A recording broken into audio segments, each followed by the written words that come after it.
안녕하십니까. 저는 나이가 들어가면서 전에 없이 감수성이 짙어지는 것 같다는 기분을 느끼고 있는 한 남자입니다. 나이가 들면 남자들은 여성 호르몬이 나온다는 말, 예전에는 한 귀로 듣고 흘렸었는데 세월이 지나서 제가 체감을 하게 되네요. 그래서 톡톡 사연에 제가 이렇듯 빠져서 지내게 되었나 봅니다.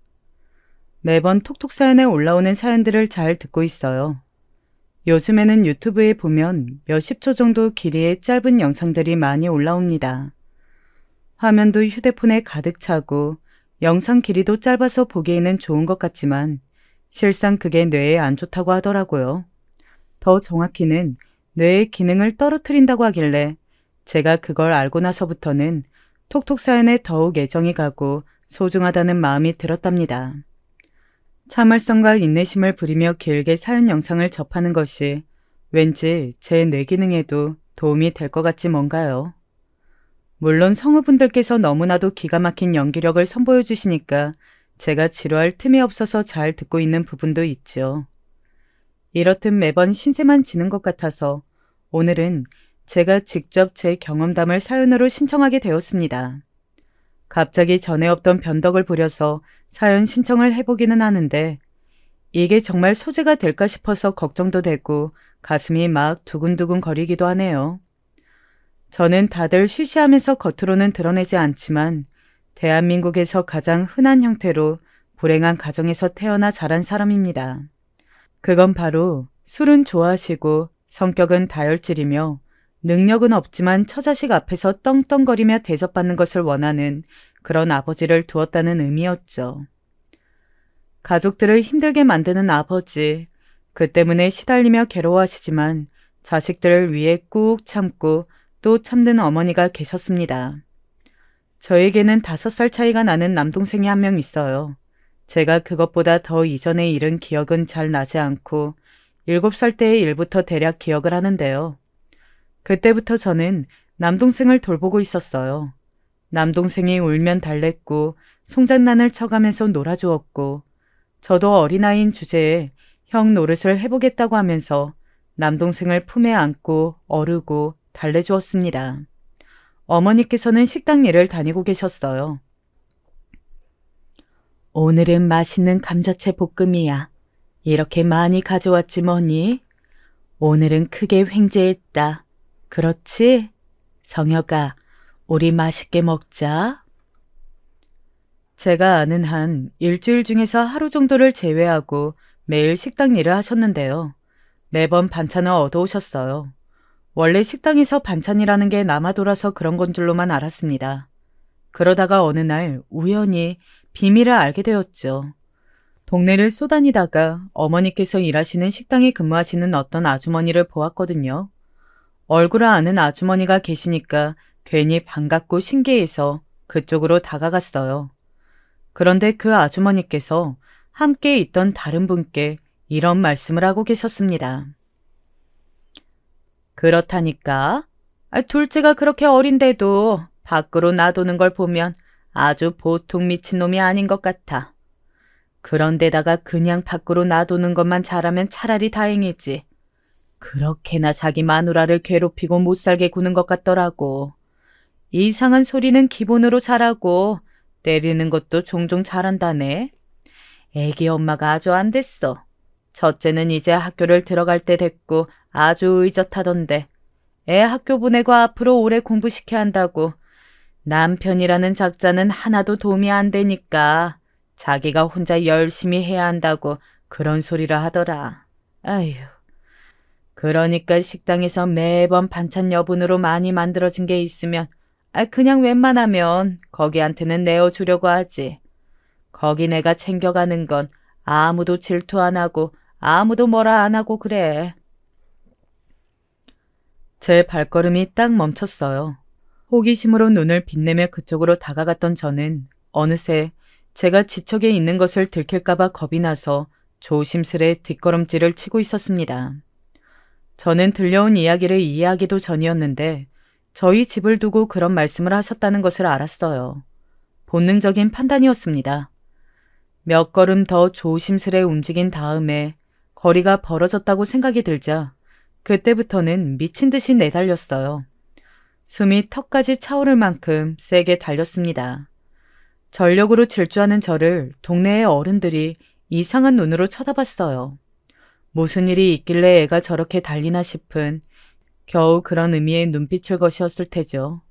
그러나 그 순간에 저는 온 동네 사람들이 저를 불쌍하고 안 된 아이라 생각해서 혀를 끌끌 차는 것만 같은 착각에 휩싸여 있었습니다.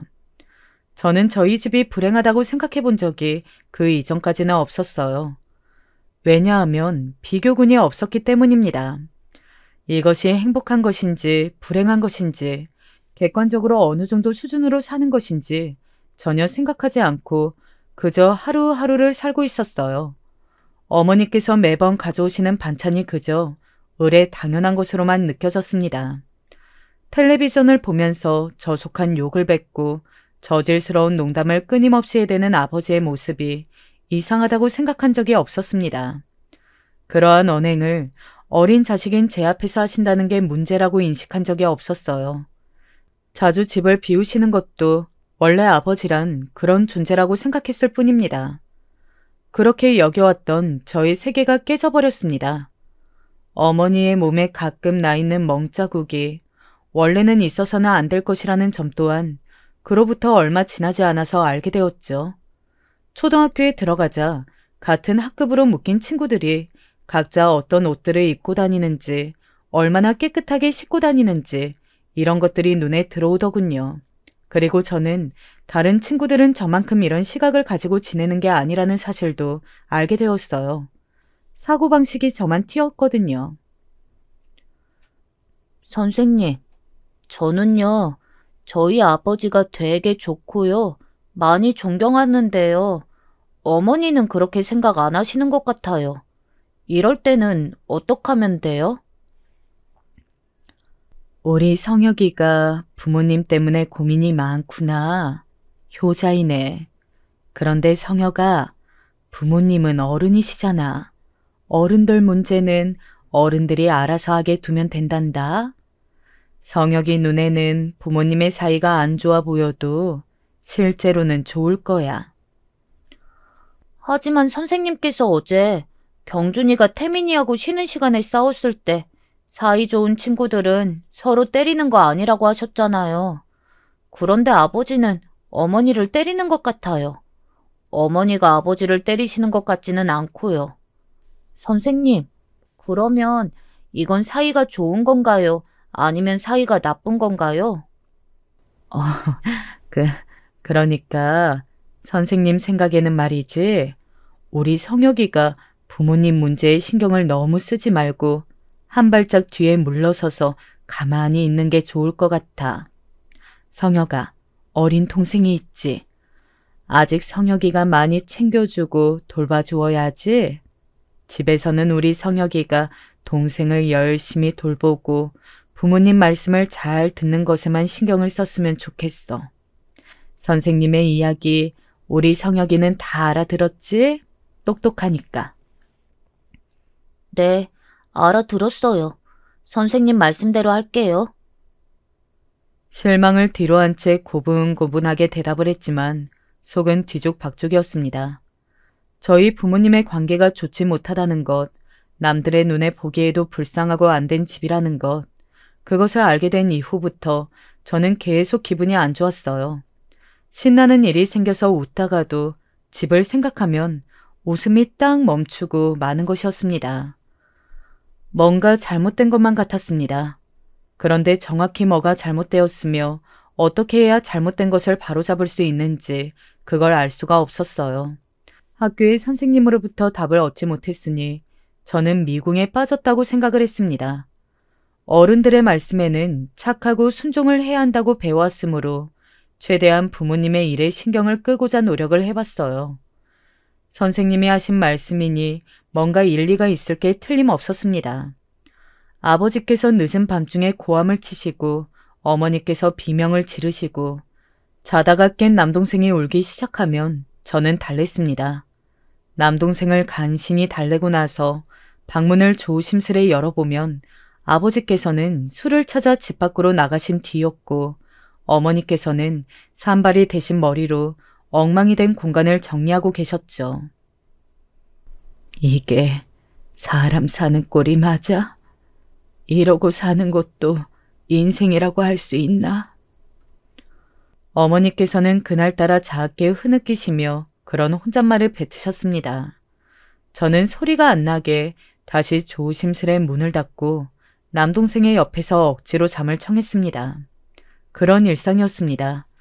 이게 이상한 풍경이라는 걸 그걸 애초에 몰랐다면 차라리 나았을 거라는 바보 같은 생각도 그 시절에는 종종 해봤었죠. 모르는 게 약이라는 말처럼요. 저는 제가 다른 친구들보다 조금 튀는 사고방식을 지녔다는 스스로의 생각이 맞았다는 걸 곧 알게 되었습니다. 저는 집에서 딱히 교육이라는 걸 받아본 적이 없었어요. 이를테면 한글이라든지 그런 거 있잖아요. 집에서 가르치는 아주 간단한 것이요. 그런 기억이 없었습니다. 아주 많이 어렸을 때의 일들을 기억할 정도로 기억력이 좋지도 않았고요. 그럼에도 희한하게 제가 공부를 잘했어요. 학원을 2개씩 다닌다는 친구들과 제가 성적이 엇비슷하게 나왔을 때는 운이 좋았다고 생각을 했습니다. 그런데 고학년으로 올라가면서 확실해졌죠. 다른 친구들은 학원을 다니면서도 애를 먹으며 고전을 면치 못했던 수학이라는 과목 앞에서 저는 그 어떤 부가적인 학습이 없어도 어려움을 겪지 않았습니다. 새로운 문제를 보면 그걸 어떻게든 조용히 풀어나갈 궁리만 들었을 뿐 이걸 어떻게 접근해야 하는지 하는 막연함 따위는 전혀 들지 않았어요. 어렸을 때 이 정도로 하는 애들은 은근히 많아. 이런 것들이 주제 파악도 못하고 중학교 올라가서 나대고 설치다가 죄다 큰 코를 다치지. 제가 초등학교 5학년 때 담임이셨던 선생님께서 저를 보며 말씀하셨습니다. 그러면서 대단한 비밀을 발설하시는 표정을 지으시더니 이렇게 덧붙이셨어요. 나는 개촌용이라는 말이 그렇게나 싫더라. 태생부터 잘난 사람들이 이 사회를 이끌어가야 그게 이치에 맞는 거야. 못나게 태어난 것들은 계속 그렇게 사는 게 맞는 것이고 각자의 자리와 영역이라는 게 엄연히 존재한단다. 선생님의 소나기에는 방금 채점을 마친 100점을 맞은 제 시험지가 들려 있었죠. 저는 그것을 조용히 받아들였습니다. 반면 80점 정도를 받았던 학급의 반장이 채점된 시험지는 봤던 순간에는 박수갈채가 함께였어요. 선생님께서 모두 박수라고 외치셨기 때문입니다. 그 반장은 집이 잘 살기로 소문이 나 있던 친구였죠. 그 광경을 보는데 기분이 정말 묘해지더라고요. 그래서 그날따라 안 하던 짓을 하기로 했습니다. 시험지를 챙겨서 어머니께서 일하시는 식당으로 향했어요. 한가한 시간대였고 어머니를 포함한 직원들이 청소와 재료 준비에 여념이 없었습니다. 제 남동생은 식당 안에 딸린 자그마한 방에서 낙서놀이를 하고 있었죠. 성혁아, 웬일로 네가 여기로 왔어? 학교 끝나면 요새 맨날 친구들하고 놀러 돌아다니는 거 아니었어? 오늘은 친구들이 다 일찍 집으로 갔나 봐. 어머니께서 밝게 물어오셨습니다. 그로부터 이틀 전 늦은 밤중에 아버지께서 술병을 깨시며 그걸 어머니의 얼굴에 들이민 뒤 죽여버리겠다고 하셨어요. 어머니께서는 입을 꾹 다물고 핏발손 눈으로 눈물만 흘리셨죠. 아버지께서는 쌍욕을 뱉으신 뒤 술병을 던지시고 집을 나가셨으며 돌아오지 않고 계셨습니다. 그런 일을 집에서 겪지 않은 사람처럼 어머니께서는 밝은 미소를 짓고 계셨어요. 하지만 이곳에 계시는 다른 직원 아주머니들께서는 모두 저희 집의 사정을 다 알고 있다는 것을 저는 이제 너무나도 잘 알고 있었습니다. 저는 가방 안에서 시험지를 꺼내드는 동안 아버지의 귀가를 제가 바라고 있지 않다는 사실을 깨달았어요. 이틀이 아니라 20일 혹은 2개월, 더 나아가서는 어쩌면 2년. 그렇게 아버지께서 계속 돌아오지 않으신다면 어머니와 저, 남동생 모두 더욱 행복하게 잘 지낼 수 있을 것만 같았습니다. 아버지를 존경하면서 속으로 많이 좋아하고 따랐던 저는 다 어디로 증발해서 사라져버렸는지 저조차 의문이었죠. 오늘 학교에서 성적이 나왔어요. 이거 보여드리려고요. 세상에나, 어머나, 우리 성혁이가 100점을 받았네? 이거 자랑하려고 여기에 들고 온 거야? 우리 성혁이 너무 장하다. 다들 여기 보세요. 저희 성혁이가요. 100점을 받아왔다니까요. 어머니께서 활짝 웃으며 다른 분들께 자랑을 시작하셨습니다. 그러자 일하시는 아주머니들이 몰려들어서 제 시험지를 구경하셨어요. 저는 그 이전에 몇 번 학교에서 공부를 잘하고 있냐는 어머니의 질문에 그렇다고 대답한 적이 있었고 100점을 받은 시험지를 드린 적도 있었습니다. 하지만 매번 그런 것은 아니었죠. 아버지의 술주정, 어머니 몸에 남은 멍자국, 그런 것들에 비해서 100점짜리 시험지는 아무런 존재감도 과시하지 못할 것만 같았거든요. 그런데 그날은 제가 무슨 바람이 들었던 것인지 식당의 아주머니들이 다 보시는 앞에서 제 시험지를 과시하였던 것입니다. 이야, 성혁이가 공부를 잘한다고 듣기는 했었는데 그게 농이나 과장이 아니라 참말로 공부를 잘하는 것이었구만. 대단하네. 어떻게 수학을 100점을 맞을 수가 있을까? 거의 천재인 것 같으네. 한 아주머니께서 넉살 좋은 웃음을 터뜨리며 그렇게 말씀하시자 어머니께서는 쑥스럽다는 미소를 지으셨어요. 다들 함께 웃음을 짓고 있던 그때 제가 분명한 목소리를 냈습니다. 수학 말고 국어도 100점 맞았어요. 아이고야, 진짜? 성혁이 얘가 공부를 보통 잘하는 게 아니네. 이러다가 100점 맞는 과목이 수두룩해지는 거 아닌가 몰라? 다른 과목도 전부 100점 맞았는데요? 왜? 그게 무슨 소리야? 다른 과목들도 전부 다? 그러면 네가 모든 과목에서 싹 다 100점을 맞았다는 거야? 성혁이 네가 전 과목 시험에서 단 한 문제도 안 틀렸다고? 네, 맞아요. 저희 반에 학원을 여러 개 다니는 친구도 있는데요. 걔는 전 과목 100점 못 받았어요. 저희 학교에서 제일로 부잣집이라는 친구도 따로 공부를 한다고 하던데요. 걔도 저를 못 이겨요. 공부로는 아무도 저를 못 이겨요. 저보다 공부를 잘하는 친구가 학교에서 단 한 명도 없어요. 그러니? 아유, 네가 정말 그 정도라는 말이야? 그게 사실이라면 이거 진짜 엄청난 일인데? 너는 따로 학원도 안 다니고 교육에 투자를 받을 수도 없는데. 그럼 네가 거의 천재가 아니라 그냥 완벽한 천재라는 소리잖아. 그 아주머니께서 기겁을 하실 때 다른 분들도 마찬가지로 많이 놀라신 반응들을 보이고 계셨어요. 저는 속으로만 무척 뿌듯한 기분이 되어 어머니를 바라봤죠. 저로 인해 어깨가 으쓱해지셨으면 해서요. 그런데 어머니께서는 마치 귀신이라도 본 것처럼 놀라서 창백해진 얼굴을 하고 계셨습니다. 저야말로 놀라고 당황했죠. 어머니께서 그런 반응을 보이실 줄은 몰랐어요. 가라앉은 얼굴로 저에게 시험지를 돌려주신 어머니께서는 이따 집에 가서 이야기를 하자고 하셨습니다. 저는 왠지 잘못을 저지른 것 같아서 풀이 죽었죠.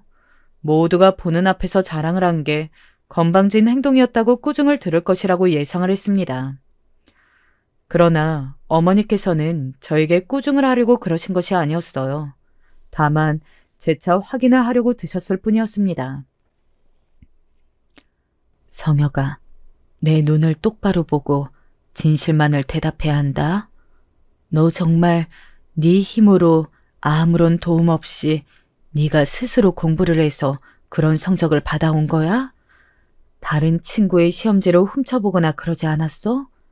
100점을 받지 못한 과목들이 있는데 다 그런 것처럼 거짓말을 한 건 아니야?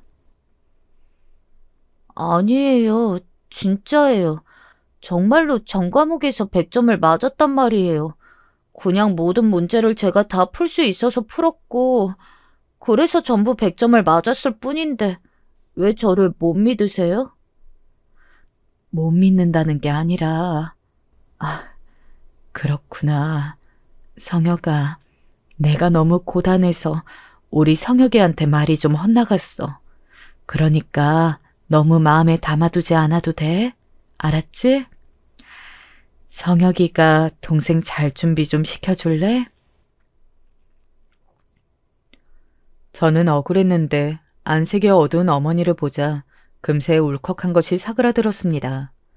남동생하고 둘이 잘 준비를 마치고 누웠는데 잠이 안 오더라고요. 아버지께서 오늘도 안 돌아오시기를 속으로 빌면서 잠을 청하고 있었는데 문 밖에서 아주 작은 소음이 들려왔어요. 어머니께서 안 주무시고 계신 거였죠. 저는 소리를 내지 않고 일어나 방문 앞으로 갔습니다. 놀랍게도 어머니께서는 그렇게나 치를 떨고 싫어하시는 술을 드시고 계셨어요. 집구석에 있던 소주 한 병을 잔에 따라서 천천히 드시고 계셨는데 안주는 식당에서 얻어온 밑반찬 한 가지였습니다. 저는 아주 조금만 연 방문 틈새로 그 모습을 잠시 지켜보다가 방문을 다시 닫기로 결정했습니다. 바로 그때 어머니께서 작은 목소리로 중얼거리시는 게 들려왔어요. 이래서 사람들이 절대 시도독은 못한다고 하는 거구나. 피는 못 속이나 보다. 미안하다. 내가 미안해. 성혁아, 너를 위해서였다고. 그럼에도 나는 그렇게 여전히 생각하련다. 운명처럼 제가 그걸 듣고 말았죠. 도대체 저게 무슨 말씀일까 싶어서 제 신경이 곤두섰습니다. 귀를 기울이고 있었으나 그 이후로 어머니께서는 한숨만 내쉬셨을 뿐 더 이상은 혼잣말을 이어가지 않으셨어요. 저는 의문을 품고 잠자리에 누웠지만 다음 날이 되어도 또 그 다음 날이 되어도 어머니께 그 혼잣말을 대체 뭐였냐고 여쭤볼 엄두가 나지 않았습니다. 어쩌면 제가 잘못 들은 것일지도 모른다고 여겼죠. 그런 식으로 제 안의 의문을 지워내는 쪽이 편했습니다. 하지만 이것이 저의 크나큰 실수였다는 사실을 저는 훗날 깨닫게 되었죠. 그런 깨달음이 찾아오는 미래가 있다는 줄도 모르고 저는 범상치 않은 사춘기 시절을 보냈습니다. 제가 다른 친구들보다 특별한 게 타고난 공부 머리뿐만은 아니었어요. 저는 예민했습니다. 그리고 또 머릿속에 생각이 너무 많았습니다. 단순한 일을 가지고도 심도 깊게 파고들면서 고뇌를 했고 감정적으로 상황을 판단하는 경우가 다수였어요. 부모님의 관계가 만약에 평범했고 저희 집에 아무 문제가 없었더라도 저는 한껏 예민한 기질을 발휘하는 아이였을 거라는 생각이 들더라고요. 기질은 타고나는 거니까요. 이런 성격 때문에 힘들었습니다. 다른 집들은 어떻게 살까? 왜 우리 집은 이렇게 살아야 하나? 이런 생각을 끝도 없이 했었고요. 이런 저와는 다르게 남동생은 진지한 생각을 안 하고 살았어요. 공부도 못했습니다.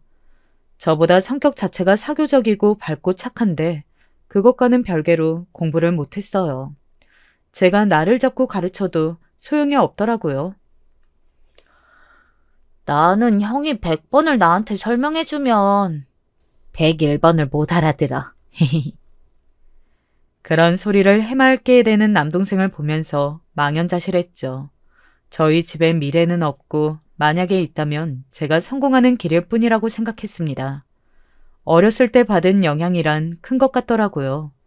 예전에 학교 선생님께서 부모님의 문제에 신경을 끄고 지내는 게 좋다고 말씀해 주셨던 것이 은연중에 저한테 계속 남아 있었어요. 공부를 더 열심히 하려면, 그래서 저라도 성공해서 집안의 미래가 되려면 부모님의 일에 신경을 되도록 끄고 사는 게 상책이라고 생각했습니다. 그래서 저는 중학교, 고등학교 시절을 무척이나 비겁하게 지냈습니다. 아버지께서는 가면 갈수록 도가 지나친 분이 되셔서 저도 때리셨어요. 너 학교에서 공부를 좀 한다면서? 그래서 기고만장한 거냐? 그래서 이 애비 앞에서 눈빛이 그따인 거야? 언제부터 네가 그렇게 눈빛이 싸가지가 없어졌나? 애미가 그렇게 가르치든? 그 애미의 그 아들이네. 둘 다 나를 잡아서 족치든지 해야지 이건 원. 익숙하다 못해서 지겨운 술 냄새. 저 손으로 사람을 때리는 것 말고는 연필도 안 잡아봤을 것 같은 손으로 제 머리통을 때리시는 아버지의 모든 것이 싫었습니다. 아버지가 어떤 분이신지도 모르고 마냥 좋아했던 아주 어린 시절이 저에게 있었다는 것이 믿어지지 않았어요. 아버지라면 치가 떨렸습니다. 형, 민규 알지? 나하고 제일 친한 친구. 민규네는 지난 주말에도 가족이 다 같이 물놀이 다녀왔대. 민규네 아빠가 운전하고 어디 놀러 가는 걸 엄청 좋아한대. 그래? 잘 됐네. 근데 나보고 뭘 어쩌라는 거야? 나한테 그런 얘기를 왜 하는 건데? 너는 쓸데없는 소리를 할 기운이 있으면 문제집이라도 한 번 더 들여다봐. 남동생이 저에게 와서 그런 소리를 할 때마다 저는 차갑게 대응했으나 속으로는 남동생이 왜 그러는지 다 알고 있었습니다. 남동생도 그런 가족이 가지고 싶었겠죠. 그런 부친 아래서 태어나고 자라고 싶었겠죠.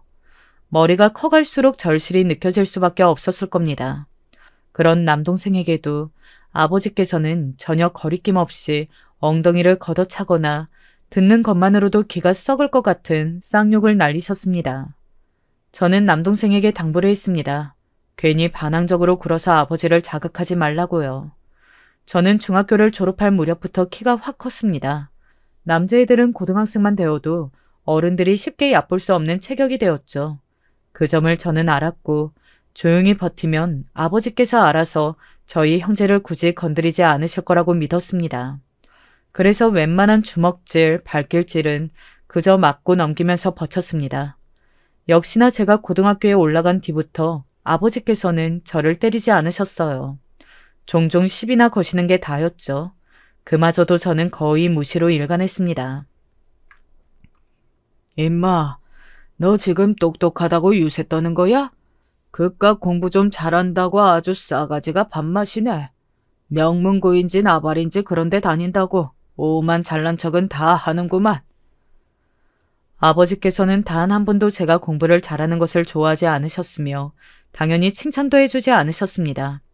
제가 아무런 행동도 하지 않아도 제가 똑똑하다고 유세를 떠는 것이라고 하셨어요. 저희 형제는 그렇게 그 시절을 나고 있었는데 제가 비겁하고 못나서 어머니를 지켜드리지 못했습니다. 아버지께서는 모든 화풀이를 어머니에게 푸셨죠. 제가 더 어렸을 적에 그랬듯 어머니께서는 당신께서 당하시는 모든 모욕과 수모를 자식들에게 내보이기 싫어하셨습니다. 뻔히 저희 형제가 다 눈치를 채고 있다는 걸 어머니께서도 아셨으나 그럼에도 입 밖으로 꺼내시지 않으셨어요. 아버지의 만행을 항상 덮어놓고 지내기를 원하셨습니다. 어머니께서 그걸 원하신다는 것을 핑계로 앞세워서 저는 비겁하게 등을 돌리고 있었어요. 공부를 해서 성공을 하는 게 어머니를 위한 진정한 길이라고 멋대로 단정을 지었습니다. 저는 우리나라에서 최고로 꼽히는 대학교에 들어갔습니다. 조금 재수없는 소리 같긴 하지만 저는 제가 해낼 줄 알았습니다. 공부가 어렵다고 느껴진 적이 없었거든요. 대입 시험도 마찬가지였죠. 여전히 공부에 가망이 안 보이는 남동생도 이제는 걱정이 안 되었습니다. 제가 앞장서서 해내면 될 일이었어요. 제가 성공해서 어머니와 남동생을 이끌며 살면 될 것 같았습니다. 어머니, 내년쯤 되면 저희 이사 가요. 아버지가 모르는 곳으로 저희끼리 가서 살아요. 아니면 아예 아버지하고 이혼을 하세요. 이제는 그래도 되잖아요. 제가 이제 성인이잖아요. 성혁아, 말이나마 고맙다. 그렇지만 네 동생이 아직 중학생인데 어떻게 그러겠어. 네 아버지, 그 인간 절대로 이혼해줄 인간이 아니야. 그리고 우리가 어디를 가든 반드시 그 인간이라면 찾아낼 수 있지. 너희들 아버지니까. 너도 대학 다니고 네 동생도 중학교 다니고 이러고 있는데 찾는 게 왜 어렵겠니? 무조건 금방 찾겠지. 어머니의 말씀에 가슴이 답답해졌습니다. 그 말씀에 틀린 부분이 없어서 더욱 답답했습니다. 공부를 잘하면 뭐합니까? 성격이 예민해서 세심하고 세밀하면 뭐합니까? 어머니 한 분을 도와드릴 수가 없는데요. 자괴감이 들더군요. 이혼 소송이라는 것도 떠올려봤지만 가장 중요한 건 아버지께서는 작정하고 보복을 가하고도 남으실 분이라는 사실이었습니다. 무턱대고 이혼을 강행했다가 그 이후로 큰 보복이라도 당한다면 그건 돌이킬 수 없는 비극이 될 터였죠. 그래서 고민만 하다가 시간이 흘러갔습니다. 아버지께서 이제 전보다 나이가 드셨고 건강관리를 못해서 횡포가 예전만 못해지신 데다가 뭐에 빠져서 지내시는 건지 집에 들어오다 말다를 반복하셔서 그나마 다행이었어요. 남동생은 제가 억지로 전문대라도 보냈어요. 성혁아, 정말 고맙다. 네가 아니었다면 네 동생은 고등학교를 나온 곳으로 그냥 끝마치고는 말았을 텐데 전부 네 덕이야. 저에게 고맙다고 말씀하시는 어머니의 얼굴에 진 주름들이 그날따라 잘 보였습니다. 너무 고생을 하며 사셔서 그런지 피곤에 절여버린 인상을 하고 계셨죠. 어린 시절 보고 자랐던 어머니의 고운 모습이 더 이상 남아있지 않은 것 같았습니다. 그리고 얼마 뒤 어머니께서는 위암 판정을 받으셨습니다. 남동생과 둘이 부둥켜 안고 슬프게 울었습니다. 어머니께 너무 죄송해서 면목이 없어서 울었습니다. 명문대 졸업을 앞두고 있으면 그게 다 무슨 소용인가 하는 생각이 그제야 들었습니다. 어머니께서 돌아가시면 아무 의미가 없었어요. 남동생은 본인이 막노동을 뛰어서라도 어머니의 병원비를 벌 거라고 그랬어요. 저는 말도 안 되는 소리 하지 말라고 그랬습니다. 형인 제가 다 해결할 거라고 했어요. 큰 소리를 쳤지만 저도 뾰족한 수가 없었죠. 비겁하게도 부모님의 관계를 모른 척하며 지내기 위해서 저는 가족 이야기를 어머니와 나누어 본 적이 드물었죠. 그래서 이때가 처음으로 제가 어머니께 다른 가족들 이야기를 여쭈어본 때였습니다. 어머니, 정말로 저희한테는 다른 친척이 없는 건가요? 어머니가 지금 이렇게 편찮으신데 상황을 알릴 친척이 아무도 없어요? 도움을 줄 만한 친척이 진짜 한 명도 없나요? 너도 알잖아. 성혁아, 네 아버지는 진작 부모하고 연을 끊고 살아온 사람이었다는 걸. 개차반 같은 부모 같지도 않은 부모였다고 하면서 네 아버지가 얼마나 일을 박박 할던지. 아버지 쪽은 알아요. 저는 어머니 쪽을 여쭙는 거예요. 어머니는 그런 이야기 한 번도 안 하셨잖아요. 나는 일가 친척이 아무도 없는 고아였어. 아주 어렸을 때 마을에 엿병이 돌아서 다들 죽고 뿔뿔이 흩어졌고 나는 고아로 쭉 살았지. 그렇게 혼자 사시다가 아버지를 만나서 결혼하신 거였고요? 맞아. 네 아버지를 만나기 이전에는 그 어떤 인연도 없었단다. 나는 참 이렇게 보니까 정말 초라한 인생이네. 아버지께 맞고 사실 적에도 어머니께서는 그런 서글픈 표정을 지으신 적이 없었습니다. 그런데 그 순간에는 짓고 계셨더라고요. 저는 죄인이 된 기분으로 더 이상 아무것도 여쭙지 못했어요. 어머니께서 암에 걸리셨단 사실을 알고 슬그머니 잠적을 하신 아버지가 증오스러웠습니다. 이때를 이용해야겠다 싶었어요. 어렵사리 연락이 닿은 아버지께 이혼하시라고 그랬죠. 어머니의 병원비를 내주시던가 하다못해 간병을 직접 다 하시면서 주발을 드시든가 그렇게 하세요. 못하시겠으면 이혼을 하시든가요. 병원에서 그러더라고요. 어머니의 투병 생활은 아주 길고 아주 힘들 거라고요. 어차피 그 힘든 시간을 함께 하실 생각이 없으시죠? 그 책임감에서 벗어나고 싶으시다면 어머니하고 이혼하세요. 남남이 되시라는 말입니다. 네가 뭔데 나한테 명령질이야? 네가 뭔데 또 나한테 똑똑한 척을 하고 지랄이냐고? 이혼하시고 지금보다 훨씬 더 자유롭게 사시면 돼요. 명문대 나왔다고 해서 모두가 대기업 가고 고액 연봉 받는 곳에 취업을 한다면 사람들이 다른 대학을 안 갔겠죠. 명문대 나와봤자 결국은 그 이후에 또 다른 취업 전쟁의 시작일 뿐이에요.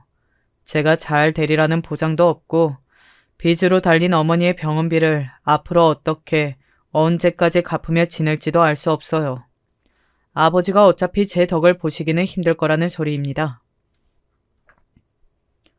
제 설득은 먹혀들었고 아버지께서는 어머니와 그때 이혼을 해주셨습니다. 투병 중에 이혼을 하신 어머니를 향해 병원 사람들이 안쓰럽다는 눈길들을 보냈지만 저희 형제들은 후련하기만 했어요. 어머니께서도 저에게 고맙다고 거듭 그러셨어요.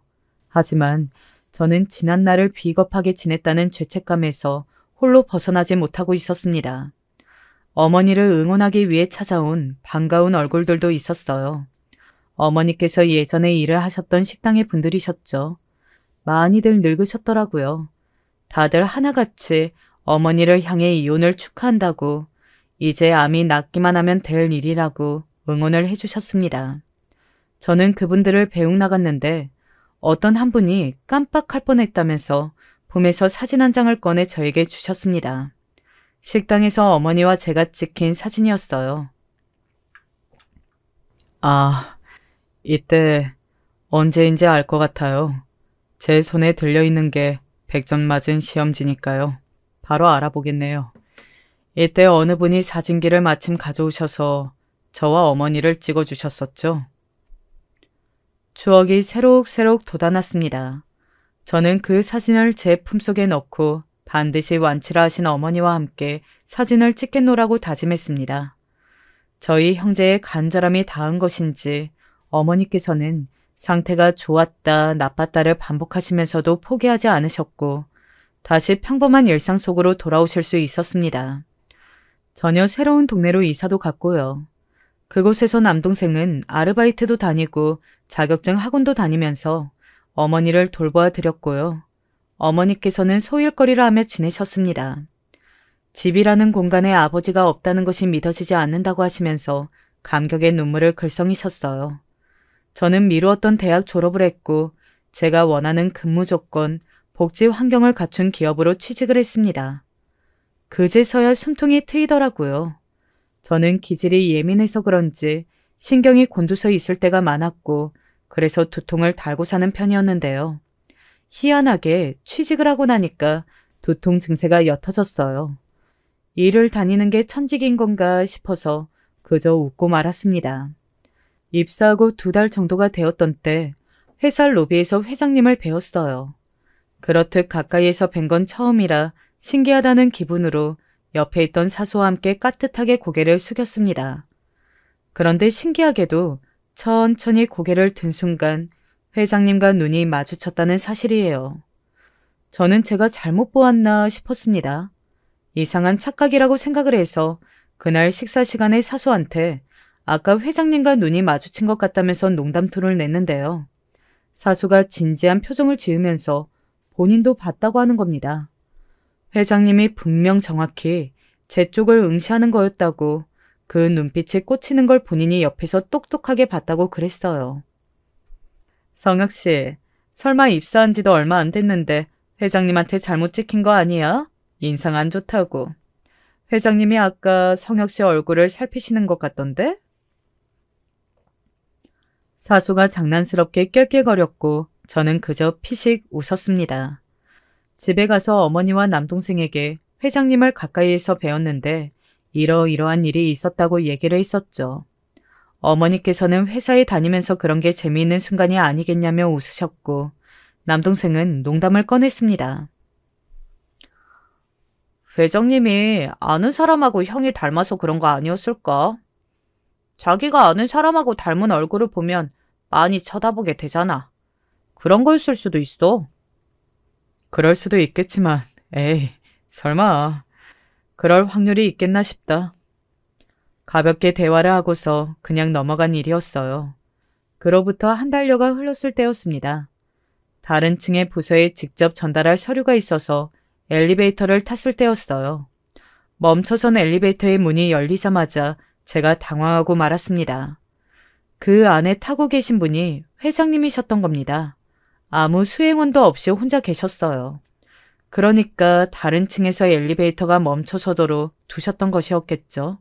조치가 없었으니까요. 그러니까 내려가십시오. 저는 다른 걸 타고 가겠습니다. 아닐세, 아니야.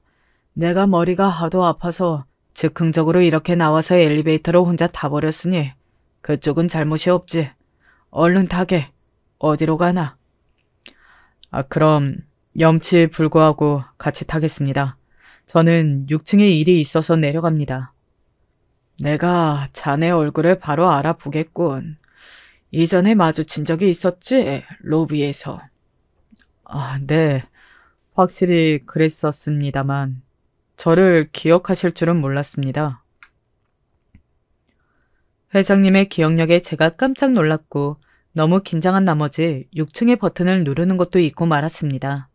그리고 다음 이어진 회장님의 말씀에 더욱 놀라고 말았죠. 이거 아주 이상한 소리인 건 아는데 자네가 하늘나라로 떠난 내 아들하고 많이 닮았어. 제가요? 아, 저는 어머니와 아버지 그 어느 쪽도 생김새가 닮지 않다는 소리를 들으며 자랐던지라 왠지 신기하네요. 그거야말로 신기하군. 보통 어느 한쪽이라도 닮기 마련인데. 그나마 어머니 쪽을 닮기는 했는데 어머니께서 워낙 미인이신지라 닮았다고 하기에는 제가 민망하죠. 자네는 아주 효자인 것 같구만. 그런 느낌이 와. 기회가 된다면 자네의 어머니가 어떤 분인지 나도 보고 싶을 정도야. 저는 회장님과 이런 대화를 나누고 있다는 게 믿어지지가 않았어요. 카리스마 넘치고 엄격하신 분이라고만 알고 있었는데 왜 일개의 신입사원인 제 앞에서 이런 넉살을 부리시는 것인지 의문이었습니다. 그리고 아주 기묘하게도 그 순간에 저는 어렸을 적에 들었던 어머니의 술주정 섞인 혼잣말이 떠올랐습니다. 시도득은 못한다는 소리였었죠. 저는 제가 6층을 누르지 않은 탓에 엘리베이터가 이미 5층을 지나 내려가고 있다는 것도 알았고 이렇게 해서 몇 초를 번 셈이었으니 회장님께 이거라도 보여드리자 싶었습니다. 제 휴대폰의 뒷면을 회장님께 보여드렸어요. 100점을 맞았던 시험지를 들고 어머니께서 일하시던 식당에 찾아갔던 날 찍힌 사진이었죠. 어머니와 제가 나온 부분을 중점으로 오려서 휴대폰 뒤에 붙이고 다녔어요. 제가 어릴 적에 저희 어머니하고 찍은 사진인데 한번 보셔도 좋을 것 같아서요. 잠깐. 이쪽이 자네 어머니라고? 이 꼬맹이가 자네이고? 그런데 회장님께서 제 손에서 휴대폰을 뺏어서 드시는 겁니다. 엘리베이터는 1층에서 멈춰섰고 문이 열리자 수행원들이 대기 중이었는데 회장님께서는 사진만 들여다보고 계셨습니다. 저는 수행원들과 어리둥절한 시선을 교환하고 있었죠. 틀림없어. 그때 그 아가씨야. 우리 아들하고 만났던. 회장님께서 사진을 쥔 손을 떨며 그렇게 외치셨을 때 제 심장이 멎는 줄 알았습니다. 어느새 혼이 나간 얼굴이 된 회장님께서 온몸을 덜덜 떠시며 어디인지 모를 허공을 응시하신 채로 계속해서 중얼거리셨어요. 내가 눈에 불을 켜고 결사반대를 하던 중에 임신을 했다고 했었지. 그러니까 결혼을 허락해달라며 우리 아들하고 둘이 내 앞에서 무릎을 꿇고 울었지만 나는 그럼에도 허락할 마음이 들지 않았어. 뱃속의 아이도 용납 못한다고 했었고 가만히 두지 않을 거라고 단단히 경고를 한 지 얼마 되지 않아서 유산을 했다고 뱃속의 아이가 죽어버렸다고 그런 소리를 하더니 유산의 충격이 커서 우리 아들하고 헤어지고 멀리 떠나서 살겠다며 떠났었어. 그대로 잠적을 했었지. 그런데 설마 뱃속의 아이가 살아있었던 건가? 사진 속의 꼬맹이의 얼굴도 지금 내 앞에 보이는 이 얼굴도 닮았어. 너무나도 닮았어. 그렇게 외치신 뒤 회장님께서는 그대로 쓰러지셨습니다. 수행원들이 달려왔고 완전히 혼돈의 장이 되고 말았어요. 혼절하신 회장님을 보며 저는 어찌할 바를 모르고 있었습니다. 이게 다 무슨 일인가 싶을 따름이었어요. 제가 혹시 꿈을 꾸나 싶었습니다. 그러나 회장님께서 실려간 뒤 입원하신 병실로 제가 불려가는 것을 보아 절대 꿈은 아니었죠. 회장님께서 저희 어머니를 직접 만나고 싶어 하신다고 그랬어요. 저는 혼란스러운 와중에도 어머니께 연락을 드렸습니다. 성혁아, 아직 일하고 있을 시간인데 웬일로 전화를 다 했어? 혹시 오늘은 일찍 퇴근하니? 어머니, 그게 아니라요. 오늘 회사에서 좀 이상한 일이 있었어요. 회장님은 하나뿐인 아들을 일찍 잃으신 걸로 알고 있는데 제가 그 회장님의 죽은 아들을 많이 닮은 모양이에요. 그게 무슨 소리야? 알아듣게 말을 해주겠니? 응? 회장님의 죽은 아들을 닮아 대체 누가 너한테 그런 황당한 소리를 해? 회장님이요. 저에게 회장님이 직접 그러셨어요. 그래서 저도 모르게 어머니하고 어렸을 때 찍은 사진을 보여드렸는데 회장님께서 어머니를 알아보셨어요. 안다고 하셨어요. 많이 놀라셔서 쓰러지셨고 병원에 지금 계시는데 어머니하고 저를 같이 보고 싶다고 하시네요. 어머니, 혹시 아시는 바가 있나요? 침착하게 말을 마쳤는데 어머니의 대답이 안 들려왔습니다. 당황해서 어머니께 캐물으려던 저는 이내 멈칫하고 말았죠. 어머니의 흐느끼는 울음소리가 들려오고 있었기 때문이에요. 저도 모르게 등줄기에 소름이 쫙 돋아났습니다. 어떻게, 세상에, 어떻게 이런 일이, 네가 일하는 그곳이 그 집안의 회사였다니. 어머니, 아니죠. 뭔가 지금 잘못된 거죠. 제가 기업 회장님의 손자라거나 그런 건 말이 안 되잖아요. 저는 어머니하고 이제 이혼하셨다고 하지만 아버지의 아들이잖아요. 어머니하고 아버지 사이에서 태어난 아들이 저잖아요. 그쵸? 아니야, 성혁아. 잘못된 건 네가 네 아버지를 친아버지로 알고 살아온 거란다. 그게 잘못된 거였어. 너는 원래 아주 부잣집에서 태어난 사람의 핏줄이었단다. 내가 그걸 이날 이때까지 숨겨온 거야. 너무 충격이 커서 귀에서 막 이명까지 들리고 있었는데 반대로 머릿속이 개운해지는 기분이 들었어요. 그동안 저는 무언가 한참 잘못되었다는 느낌을 받으며 살아왔었습니다. 하도 예민한 성격이라 그랬던 걸 수도요. 그래서 무의식 중에 제가 아버지의 핏줄이 아니라는 걸 느껴왔던 건가 봅니다. 저희 집에서 항상 저만 다르게 튀는 이방인 같다는 생각을 지울 수가 없었나 봅니다. 뜨거운 눈물이 흘러내렸어요. 어쨌든 확실하게 확인하면 될 일이었습니다. 어머니께서는 피할 수 없는 운명이 있는 것 같다고 하시면서 저와 함께 병원으로 향하셨어요. VIP 병실에 누워 계신 회장님께서 믿기 힘들다는 눈빛으로 저희 모자를 바라보고 계셨습니다. 맞구만. 맞아. 세월이 흘러서 비록 변하기는 했다만 그래도 내가 저 얼굴을 못 알아볼 정도는 아니지. 오랜만에 뵙습니다. 그간 잘 지내셨죠? 단도직입적으로 물어보지. 내 손자가 맞나? 세상을 떠난 우리 아들이 남기고 간 우리 집안의 핏줄이야? 회장님께서 굳센 얼굴로 물어보셨을 때 어머니께서는 눈물을 흘리시며 고개를 끄덕이셨습니다. 옆에서 저는 한숨을 토하고 있었어요. 회장님께서는 저에게 가까이 오라고 하셨고 망설이며 다가가자 저의 손을 꽉 잡아주셨습니다. 네가 이 세상에 존재하고 있었구나. 나는 그것도 모르고 살아온 거였어. 이렇게라도 만나게 된다니. 저는 눈시울이 뜨거워져서 그걸 참느라 힘들었습니다. 회장님께서는 본디 일남 이녀 삼남매를 둔 분이셨습니다. 저희 친부 되시는 회장님의 아들이 막내였고요. 생각이 많은 인물이었다고 합니다. 어렸을 적부터 사색을 하도 즐겨해서 혼도 많이 났다고 해요. 사춘기를 지나면서부터는 예민하고 불안도가 높아진 게 주변 사람들의 눈에 보일 정도였다고 합니다. 저와 완전히 판박이었던 거예요.